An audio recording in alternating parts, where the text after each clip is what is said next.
Alors, numéro 4, où Joël et Léo s'amusent à lancer une bille sur une table, afin qu'au bout de cette dernière, la bille chute puis atterrisse dans une boîte de carton et a une forme d'un cube de 15 cm d'arête.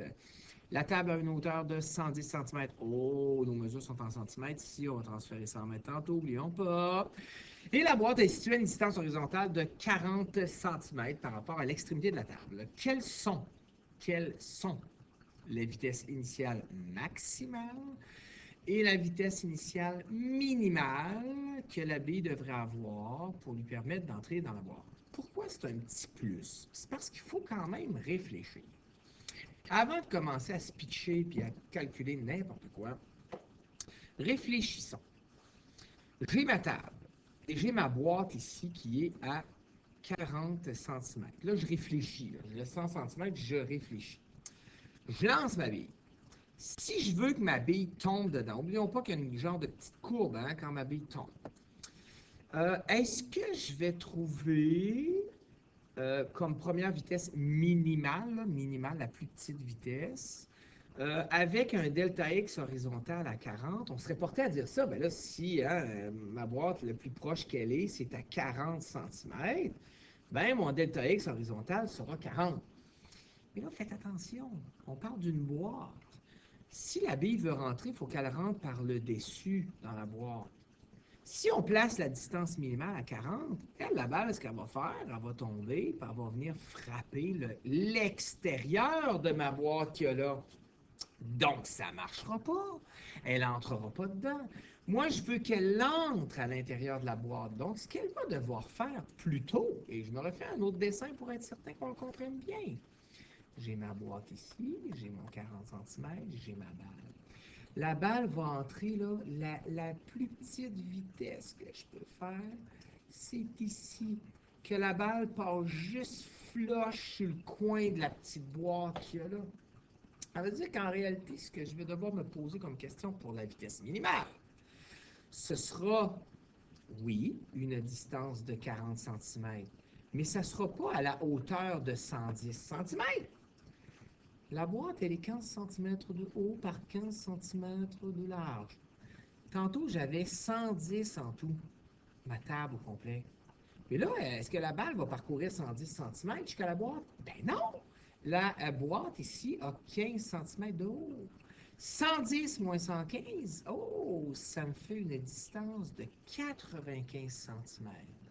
Donc, pour trouver la vitesse minimale, il va falloir que mon delta X vertical soit de 95 cm et mon delta X horizontal soit de 40 cm. Ça, c'est pour ma vitesse minimale. Elle devra avoir au minimum cette vitesse-là pour franchir bien juste flush ma boîte. Ça, c'est ma vitesse minimale. Je ne ferai pas les calculs tout de suite, je vais les faire après. Ma vitesse maximale maintenant. Encore une fois, il faut se faire un dessin pour bien le visualiser. Ma boîte, qui est toujours à 40 cm de ma table. Là, quand je vais lancer ma bille, je veux qu'elle entre dans ma boîte. Je serais porté à dire, ben écoute, j'ai 40, j'ai ma boîte qui a 15, donc ça va être une distance de 55 mètres ici à l'horizontale. Malheureusement, non. Parce que si je fais ça, c'est que ma balle, finalement, va tomber ici, dans le fond de ma boîte. Oui, elle va rentrer, mais est-ce que ce sera la vitesse maximale? Non, parce que ce qu'on veut, pour le maximum, là, on voudrait que la balle vienne franchir ici et vienne frapper ma boîte juste bien flush en haut. En frappant ça, ben, elle va tomber ici, puis elle va rentrer dans la boîte. Donc, je suis capable d'aller encore un petit peu plus loin. Donc, ce que ça fait, ma vitesse maximale, ce que je vais devoir faire, c'est avoir ma boîte toujours, qui est toujours à 40 cm. Mais là, maintenant, ma trajectoire, ce que j'aimerais, là, comme vitesse maximale, c'est ça. C'est-à-dire une distance horizontale de 55 cm, c'est-à-dire mon 40 cm plus mon 15 cm de la boîte, et ma fameuse hauteur qui est la même que tantôt, 95 cm. Ça va être pour trouver ma vitesse maximale. Donc, c'est pour ça que c'était un plus. Il fallait quand même visualiser les deux choix possibles, c'est-à-dire celle-ci où je dois venir franchir la limite, là, à la limite le coin à gauche de ma boîte, et l'autre, la limite le coin à droite. Donc, faisons la vitesse minimale pour commencer. Je les rapetisse un peu, je vais me rapprocher. Je vais y aller de même, tiens. Dans mon MRU, bon, je n'ai pas sa vitesse, c'est justement la question. Je n'ai pas plus le temps, on va essayer de le trouver. J'ai mon delta X. Dans mon MRUA, ben, j'ai mon accélération à 9,8, j'ai mon VI à 0. Je commence à être fatigué parce que je ne mets pas mes unités. Je n'ai pas mon VF encore, je n'ai pas mon delta T. Donc, si je pouvais trouver mon delta T ici, ce serait vraiment pratique pour le transférer en MRU, puis après trouver ma vitesse. Donc, je vais y aller encore avec la belle formule delta X est égal à VI delta T plus A delta T carré sur 2. Mon delta X ici est 95. N'oubliez pas, 95 c'est 0,95 hein, parce qu'on fonctionne toujours en mètres et en secondes. 0 fois quelque chose, moi je ne le mets même pas, habituez-vous. Quand mon VI est égal à 0, ben dans cette formule-là, cette partie de formule n'est plus valable, mais dans le sens n'est plus importante. J'ai mon delta T carré sur 2. Si je pistonne, imaginez-vous. Si je pistonne tout ceci, j'ai 0,95 fois 2, je ne l'ai même pas calculé, je fais live devant vous, divisé par 9,8 en espérant que je ne fasse pas d'erreur. Bien sûr, il faut faire la racine carrée. J'arriverai ici avec un temps de 0,44 secondes.